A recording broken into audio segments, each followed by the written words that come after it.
Students, आज है biology का सेकेंड क्लास और ये है आपका सेल एवं टिश्यू के सेकेंड क्लास। देखिए, लास्ट क्लास में मैंने आपको पढ़ाया था, तो मैंने बस एक ओवरव्यू दिया था कि आपको आपका सिलेबस क्या होगा और आपको बस एक सेल एवं टिश्यू यानी कोशिका और ऊतक के बारे में मैंने एक छोटा सा ओवरव्यू दिया था और आज हम लोग उसी को डिटेल से पढ़ने वाले हैं। चलिए, तो मैंने आपको बताया था कि कोशिका क्या है, तो किसी भी जीव की संरचनात्मक एवं कार्यात्मक इकाई को कोशिका कहते हैं। जैसे जो हमारा ह्यूमन बॉडी है वो इन्हीं छोटी छोटी कोशिकाओं से मिलकर बना होता है। ठीक है, इसकी खोज रॉबर्ट हुक ने 1665 में की थी और इन्होंने डेड सेल का खोज किया था। ठीक है, फिर मैंने आपको पढ़ाया था कि कोशिका जो होते हैं वो दो टाइप के होते हैं। फर्स्ट है आपका प्रोकैरियोटिक कोशिका और सेकंड है आपका यूकैरियोटिक कोशिका। फर्स्ट है आपका प्रोकैरियोटिक कोशिका और सेकंड है हमारा यूकैरियोटिक कोशिका। अब इसी चीज को हम लोग डिटेल से पढ़ने वाले हैं। लास्ट क्लास में मैंने बस आपको एक ओवरव्यू दे दिया था और आज हम इसी चीज को डिटेल से पढ़ने वाले हैं। तो सबसे पहले देखते हैं प्रोकैरियोटिक कोशिका क्या होते हैं। तो प्रोकैरियोटिक कोशिका जो होते हैं वह प्राचीन कोशिका होते हैं। क्या होते हैं? प्राचीन कोशिका होते हैं।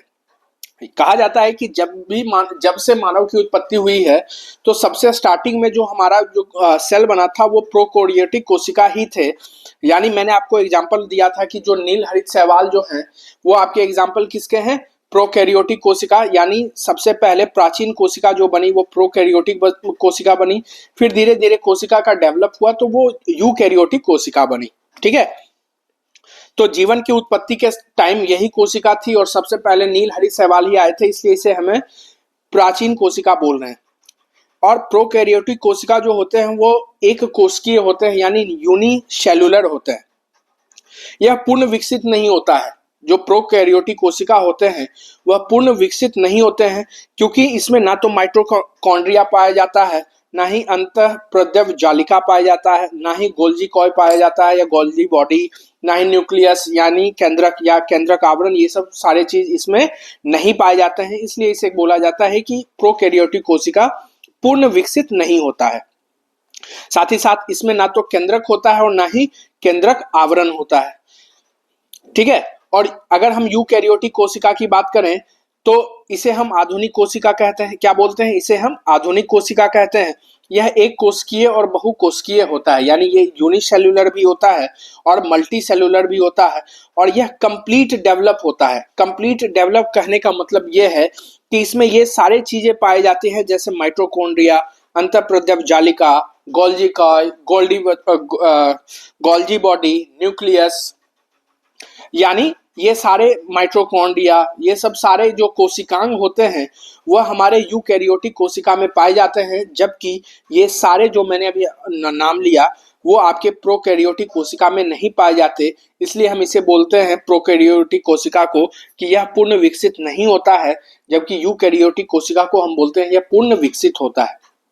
इसमें केंद्रक भी पूर्ण विकसित होता है। ठीक है, अब यूकैरियोटिक कोशिका में माइटोकॉन्ड्रिया पाया जाता है, ये आगे मैं डिटेल से पढ़ाऊंगा। फिलहाल के लिए ये आप समझ लीजिए कि माइटोकॉन्ड्रिया जो होता है वह एटीपी यानी यूकैरियोटिक कोशिका जो होते हैं ये कंप्लीट डेवलप होते हैं और इसमें केंद्रक पूर्ण विकसित होता है।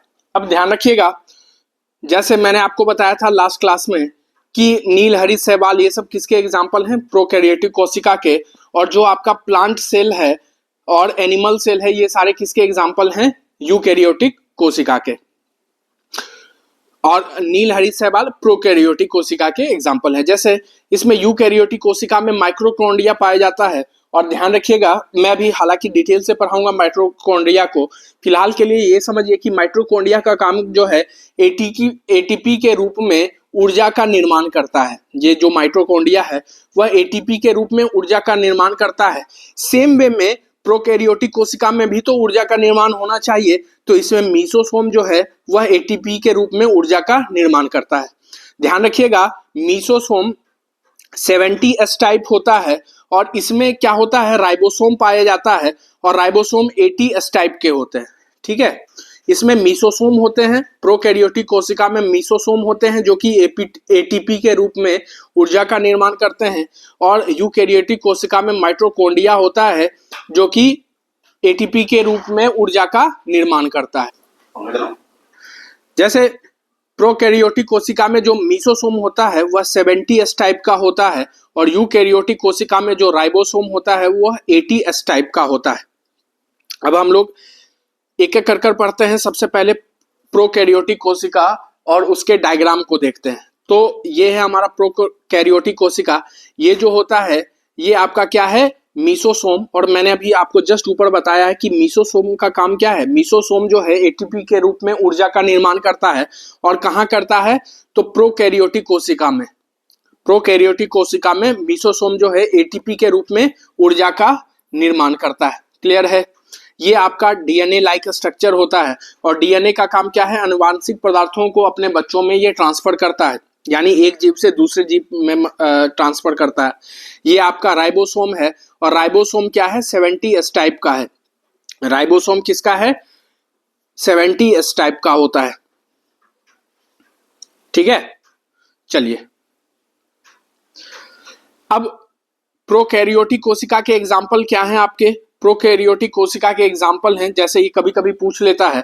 ये फर्स्ट है आपका साइनोबैक्टीरिया, जिसे हम ब्लू ग्रीन एल्गी कहते हैं, जिसे हिंदी में हम बोलते हैं नील हरित शैवाल। क्या बोलते हैं, नील हरित शैवाल।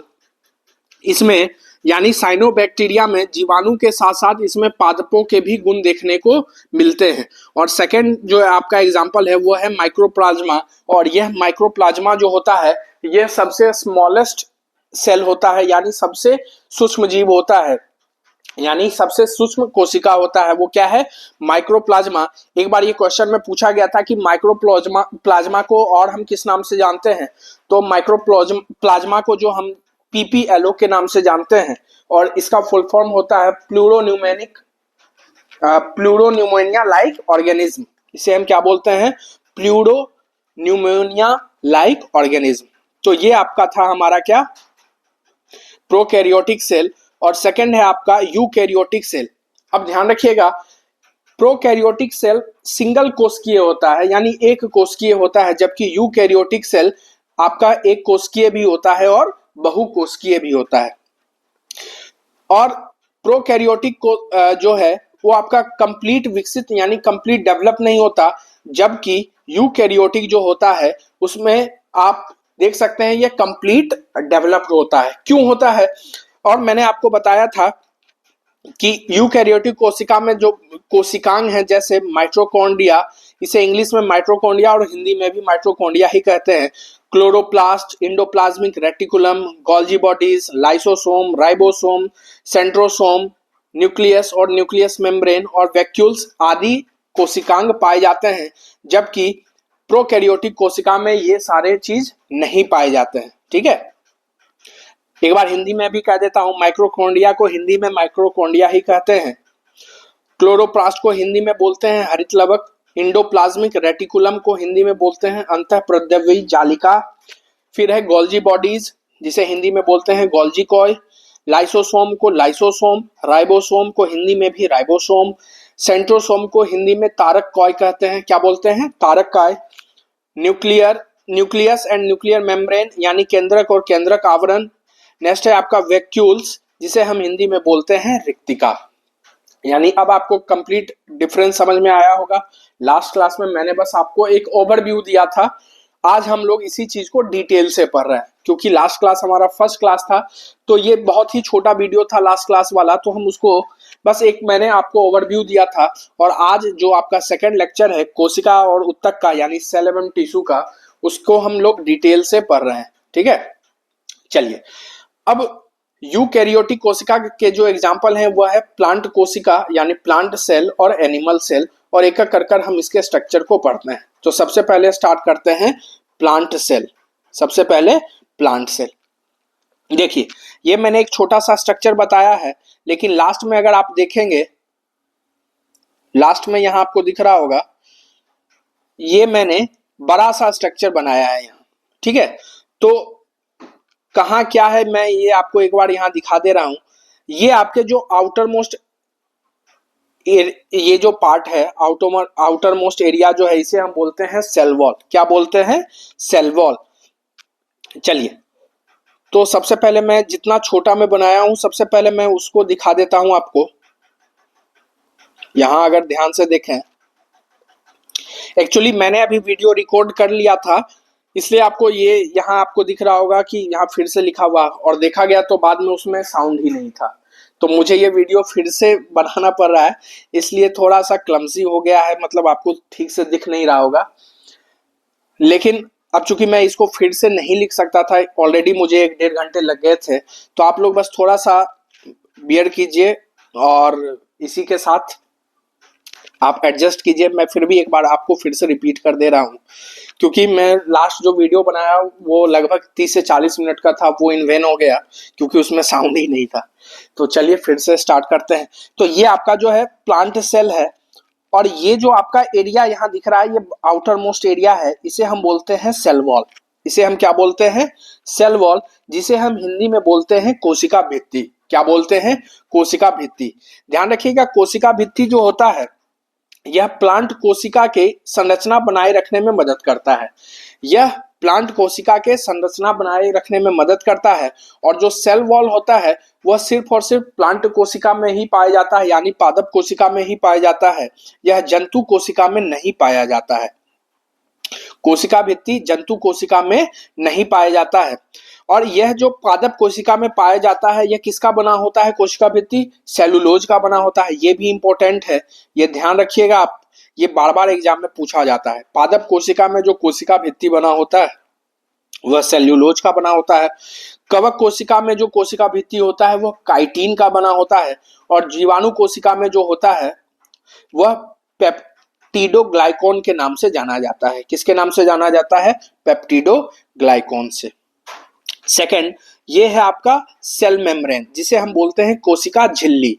ये फर्स्ट आपका सेल वॉल था, जिसे हम बोलते हैं कोशिका भित्ति, और सेकंड है आपका सेल मेम्ब्रेन, जिसे हम बोलते हैं कोशिका झिल्ली।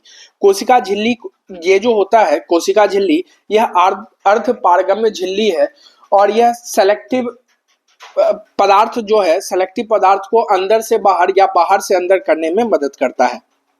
यानी सेल मेम्ब्रेन यानी कोशिका झिल्ली जो होता है जंतु और पादप दोनों में पाए जाते हैं, और यह लिपिड और प्रोटीन का बना होता है। जो आपका सेल मेम्ब्रेन है यानी कोशिका झिल्ली जो है, यह जंतु और पादप दोनों में पाए जाते हैं, और यह लिपिड और प्रोटीन का बना होता है। और मैंने आपको बताया था कि सेल मेम्ब्रेन जो है अर्धपारगम झिल्ली होती है, यानी सेलेक्टिव मेम्ब्रेन होता है। इसमें अंदर के चीज को, अंदर के पदार्थ को बाहर करने और बाहर के पदार्थ को अंदर करने में ये मदद करता है। और यह किसका बना होता है? यह लिपिड और प्रोटीन का बना होता है। यह लिपिड और प्रोटीन का बना होता है। यह लिपिड और प्रोटीन का बना होता है, और यह एनिमल और प्लांट दोनों में पाए जाते हैं। क्लियर है? अब ध्यान रखिएगा, सेल मेम्ब्रेन पे एक मॉडल दिया गया था। सेल मेम्ब्रेन पे एक मॉडल दिया गया था, और इस मॉडल को हम लोग कहते हैं फ्लूइड मोज़ेक मॉडल। क्या बोलते हैं? Fluid mosaic model. और सबसे पहले सिंगर और निकोलस ने यह मॉडल दिया था। निकोलसन सबसे पहले सिंगर और निकोलसन ने यह मॉडल दिया था। इसमें बताया गया कि ऊपर और नीचे जो आपका होता है वह प्रोटीन का लेयर होता है, और बीच में आपका लिपिड का लेयर होता है, जो कि पदार्थों के ट्रांसफर यानी आवागमन में मदद करता है। सिंगर और निकोलसन ने ये बताया कि इसका ऊपर और नीचे का जो लेयर होता है वह प्रोटीन का बना होता है, और बीच में जो होता है वो आपका लिपिड होता है, जो कि पदार्थों के आवागमन में मदद करता है। क्लियर है? क्लियर है? नेक्स्ट है, ये जो आपका स्ट्रक्चर है, ये गोल जैसा जो स्ट्रक्चर है, इसे हम बोलते हैं केंद्रक। और ये बाहर का जो स्ट्रक्चर है, ये वाला स्ट्रक्चर, इसे हम बोलते हैं केंद्रक आवरण। अगर आप बड़े डायग्राम में देखें, ये जो आपका है यह केंद्रक होता है, और ये बाहर का जो आवरण है ये केंद्रक आवरण होता है। ठीक है? और साथ ही साथ मैं एक बार आपको सारा चीज यहाँ डायग्राम जब यहाँ दिखा रहा हूं तो सारे चीज को बता देता हूं, और फिर हम इसके किसका क्या है वो मैं एक बार बता दूंगा। ये जो आपका होता है, ये इस तरीके का जो स्ट्रक्चर होता है, इसे हम बोलते हैं अंतःप्रद्रव्य जालिका। ये राइट साइड भी होता है, ऊपर भी होता है, और नीचे भी होता है। यानी ये भी है, ये जो देखिए देख रहे होंगे, ये भी आपका क्या है, अंतःप्रद्रवी जालिका। बस डिफरेंस ये है कि राइट साइड यहाँ जो है एक ऊपर एक राइबोसोम होता है, सॉरी ये इस कलर से मैं कर देता हूँ, रेड कलर से, ताकि आपको क्लियरली दिखाई दे। यानी इस प्रद्रवी जालिका के ऊपर एक रेड इस तरीके का स्ट्रक्चर होता है जो कि राइबोसोम होता है और यह प्रोटीन संश्लेषण में मदद करता है, जबकि ये जो स्ट्रक्चर है, नीचे वाला जो स्ट्रक्चर है, इसमें राइबोसोम नहीं होता है, इसमें राइबोसोम नहीं होता है। अब चूंकि इसके ऊपर, इस अंतःप्रद्रवी जालिका के अंदर ऊपर एक राइबोसोम होता है, इसलिए यह खुरदुरा होता है। क्या होता है? खुरदुरा। और इस पे यहाँ जो आपको दिख रहा है, इसके ऊपर कोई भी राइबोसोम नहीं है, इसलिए ये क्या होता है? स्मूथ होता है। ठीक है। नेक्स्ट है, ये आपका जो ये वाला एरिया है, यह केंद्रक होता है, और ये बाहर वाला एरिया जो होता है वह केंद्रक आवरण होता है। ये है आपका राइबोसोम। हर एक पार्ट जो भी कोशिकांग मैं यहाँ बोल रहा हूँ वो मैं आपको डिटेल से अभी बताऊंगा, बस चूंकि स्ट्रक्चर में ये है तो आप समझ लीजिए। ये आपका क्या है? राइबोसोम। ये आपका जो यहाँ जो ये बड़ा सा स्ट्रक्चर है कि गोल जैसा, इसे हम बोलते हैं केंद्रिका। ये स्ट्रक्चर जो है, ये स्ट्रक्चर इसे हम बोलते हैं गोल्जी कॉइल। ये आपका ये जो है ये स्ट्रक्चर, ये भी अंतःप्रद्रवी जालिका है, लेकिन यह स्मूथ होता है और यह लिपिड संश्लेषण में मदद करता है। ये है, ये आपका क्लोरोप्लास्ट होता है। ये आपका माइटोकॉन्ड्रिया होता है। ये अंदर वाला एरिया सेल मेम्ब्रेन होता है, कोशिका झिल्ली होता है, जो कि पदार्थों के आवागमन में मदद करता है। ये आपका वैक्यूल्स होता है, यानी रिक्तिका होता है, जिसमें टोनोप्लास्ट नाम के आवरण से यह घिरा होता है। ठीक है, चलिए, ये आपका गोल्जी कॉय या तारक काय है। तो ये था स्ट्रक्चर, और मैं सबको एक एक कर बता देता हूं किसका क्या काम है।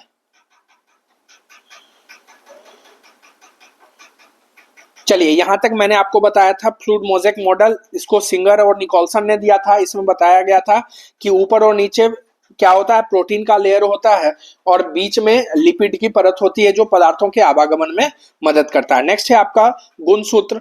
यह डीएनए और स्टोन प्रोटीन का बना होता है। डीएनए प्लस स्टोन प्रोटीन का बना होता है।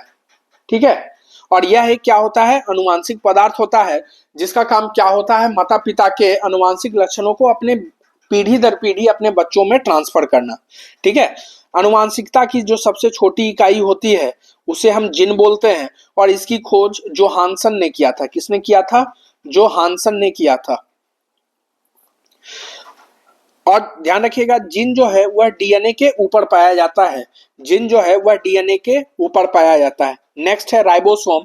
मैंने आपको दिखाया था कि ये जो स्ट्रक्चर होता है, ये अंतःप्रद्रवी जालिका, जिसके ऊपर ये एक छोटा सा गोल जैसा स्ट्रक्चर बना होगा, उसे हम क्या बोलते हैं? राइबोसोम। और इसका काम क्या है? प्रोटीन संश्लेषण में मदद करना। नेक्स्ट है अंतःप्रद्रवी जालिका। मैंने आपको दिखाया था कि ऊपर यानी राइट साइड में और नीचे साइड में भी अंतःप्रद्रवी जालिका बनी होती है, और एक में ऊपर राइबोसोम होता है और दूसरे में राइबोसोम नहीं होता है। तो फिलहाल अंतःप्रद्रवी जालिका जो होती है, यह केंद्रक आवरण से सेल मेम्ब्रेन यानी कोशिका भित्ति तक जुड़ा होता है। सेल मेम्ब्रेन यानी केंद्रक आवरण और सेल मेम्ब्रेन तक जुड़ा होता है। और जिस अंतःप्रद्रवी जालिका में ऊपर राइबोसोम अटैच होता है, वह प्रोटीन संश्लेषण में मदद करता है। जिस अंतःप्रद्रवी जालिका के ऊपर राइबोसोम होता है, वह प्रोटीन संश्लेषण में मदद करता है, और जिसके ऊपर राइबोसोम अटैच नहीं होता है, वह लिपिड संश्लेषण यानी वसा के संश्लेषण में मदद करता है। मैंने यहाँ दिखाया है, आप एक बार देख लीजिए, मैं फिर से दिखा दे रहा हूं। यहाँ देखिए, इसके ऊपर रेड सा एक स्ट्रक्चर बना हुआ है, रेड सा स्ट्रक्चर बना हुआ है, ये आपका राइबोसोम है, और इसमें कोई भी रेड का स्ट्रक्चर नहीं बना हुआ है। जिस अंतःप्रद्रवी जालिका के ऊपर राइबोसोम है वह खुरदुरा होगा, और जिसके ऊपर कुछ नहीं है वह स्मूथ होगा। ठीक है, जिस अंतःप्रद्रवी जालिका के ऊपर राइबोसोम होगा, वह प्रोटीन संश्लेषण में मदद करेगा, और जिस अंतःप्रद्रवी जालिका के ऊपर कुछ नहीं होगा वह लिपिड संश्लेषण में मदद करता है। क्लियर है?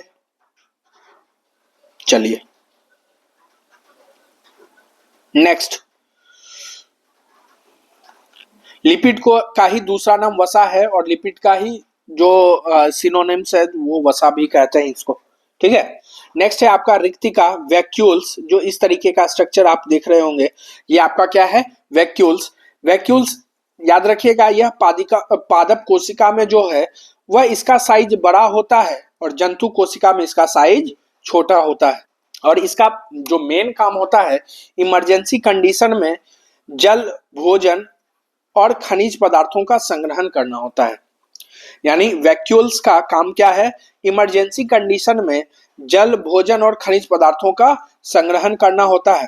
अब ध्यान रखिएगा कि रिक्तिका के चारों तरफ एक लेयर पाया जाता है जिसे हम टोनोप्लास्ट कहते हैं। जैसे मैंने यहाँ दिखाया भी है आपको डायग्राम में, ये आपका रिक्तिका है जिसके ऊपर देखिए टोनोप्लास्ट नाम का स्ट्रक्चर है। यह इसी आवरण से घिरा होता है, टोनोप्लास्ट।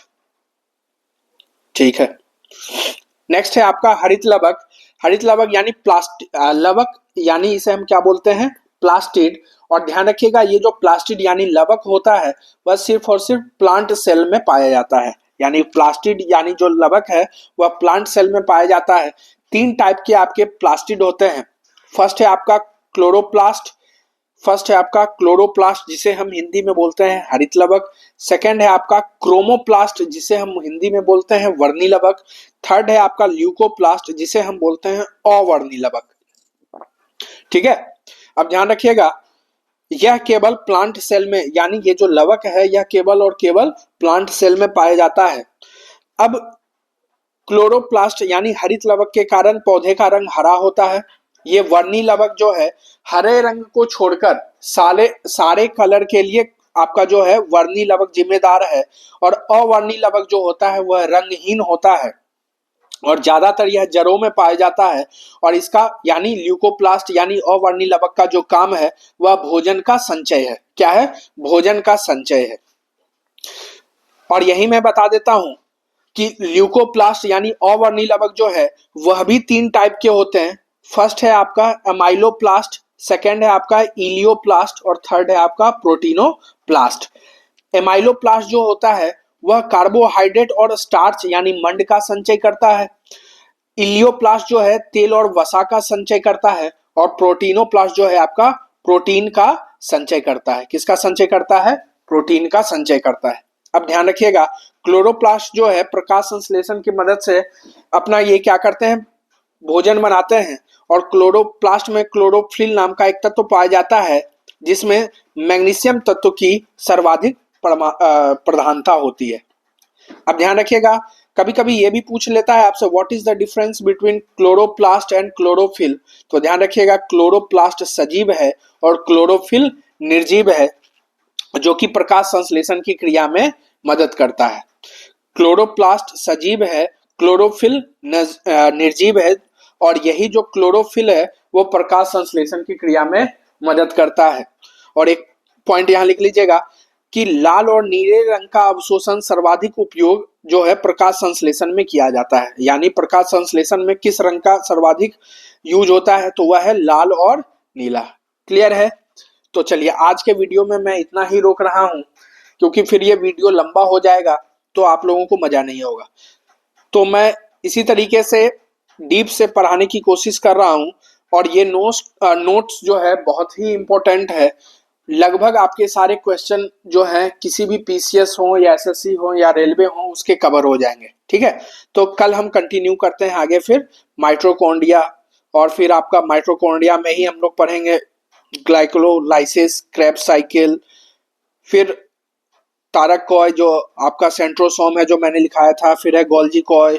ये सब आगे हम नेक्स्ट क्लास में कंटिन्यू करते हैं। तो आज के लिए इतना ही। नेक्स्ट क्लास में हम स्टार्ट करेंगे माइटोकॉन्ड्रिया से। ठीक है, तो यहाँ मैं लिख देता हूँ डे 3 यहाँ से स्टार्ट करेंगे हम। चलिए आज के इतना ही। Thank you class.